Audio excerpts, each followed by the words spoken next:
वणक्कम पूर्वोत्तर प्रबल साक्षी news network के खास कार्यक्रम में आप सभी का स्वागत है। असम की राजनीति में हाल ही में एक एआई जनित वीडियो को लेकर गहरी बहस छिड़ गई है।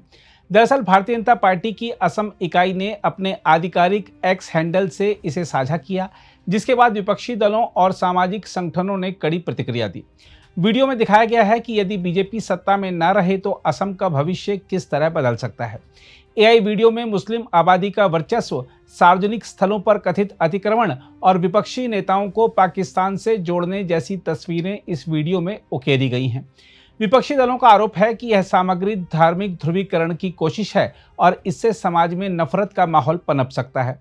इस संदर्भ में कांग्रेस के नेताओं ने चुनाव आयोग से हस्तक्षेप की मांग करते हुए कहा है कि बीजेपी जहर फैला रही है। वहीं ऑल इंडिया मजलिसे इत्तेहादुल मुसलमीन यानी AIM के प्रमुख असदुद्दीन ओवैसी ने इस वीडियो को निंदनीय और घृणित बताते हुए बीजेपी की विचारधारा पर सीधा हमला बोला है। लेकिन सवाल यह है कि आखिर बीजेपी ने ऐसा कदम क्यों उठाया? इसका जवाब असम की जटिल जनसांख्यिकीय हकीकत में छिपा है। दशकों से असम में अवैध घुसपैठ और तेजी से बदलते जनसंख्या संतुलन की चिंता जताई जाती रही है। आंकड़े बताते हैं कि सीमावर्ती जिलों में मुस्लिम आबादी का अनुपात लगातार बढ़ा है। इस बदलाव को स्थानीय अस्मिता और संस्कृति के लिए चुनौती के रूप में देखा जा रहा है। ऐसे में बीजेपी का कहना है कि वह असम की पहचान, भूमि और संसाधनों की रक्षा के लिए प्रतिबद्ध है। निश्चित ही इस बहस में संतुलन बनाए रखना आवश्यक है। बीजेपी के लिए यह तर्क देना आसान है कि वह केवल असम के स्वाभाविक स्वरूप और अस्मिता की रक्षा की बात कर रही है, लेकिन इसे प्रस्तुत करने का तरीका विवादास्पद बन गया। विपक्ष इसे नफरत फैलाने वाला प्रचार मान रहा है, जबकि बीजेपी अपने समर्थकों के बीच इसे हकीकत की चेतावनी बताती है। वैसे चुनावी मौसम में ध्रुवीकरण की राजनीति भारत में एक नई बात नहीं है।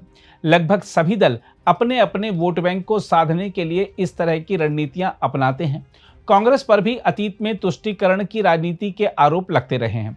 इसी तर्ज पर बीजेपी ने इस वीडियो के जरिए यह संदेश देने की कोशिश की है कि उसके बिना असम असुरक्षित हो जाएगा और राज्य की सांस्कृतिक पहचान खतरे में पड़ सकती है।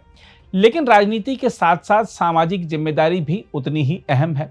यह आवश्यक है कि कोई भी राजनीतिक दल समाज में स्थायी विभाजन ना पैदा करे। असम जैसे बहुधार्मिक और बहुसांस्कृतिक राज्य में आपसी सौहार्द बनाए रखना सबसे बड़ी प्राथमिकता होनी चाहिए।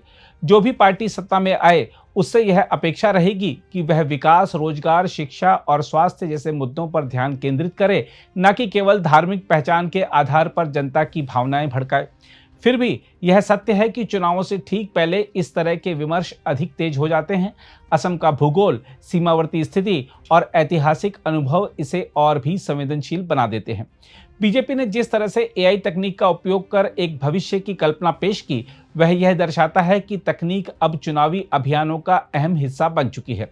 लेकिन साथ ही यह भी सवाल उठता है कि क्या लोकतंत्र में एआई का इस्तेमाल समाज को गुमराह करने या भय पैदा करने के लिए किया जाना चाहिए? देखा जाए तो इस पूरे घटनाक्रम से एक बात साफ है, असम का जनसांख्यिकीय संतुलन एक वास्तविक चिंता का विषय है और बीजेपी जैसी पार्टी इससे आंखें नहीं मूंद सकती थी।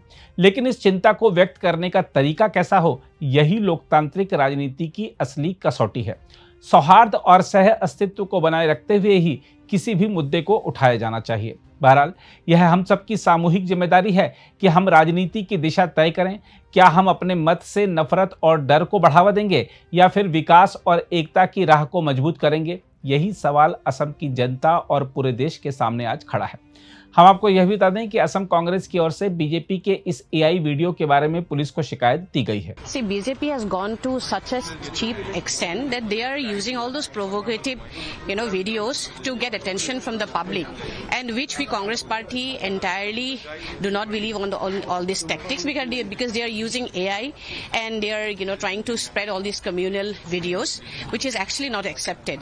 My question to BJP is that if you really want to spread good, videos or something about Congress, please try to come in the competition and try to send some good videos with good vibes instead of sending this kind of communal videos and trying to create hatred in the state. So we Congress Party today have come here to file an FIR against Piyush Hazarika and the BJP IT cell and make sure that they should not try to communicate or spread this kind of hatred video, and we condemn this act, and BJP should definitely definitely go on a good path rather than going on these cheap tactics.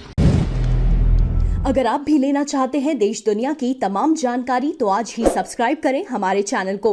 साथ ही नीचे दिए bell icon को जरूर दबाएं ताकि हर update आप तक पहुंच सके।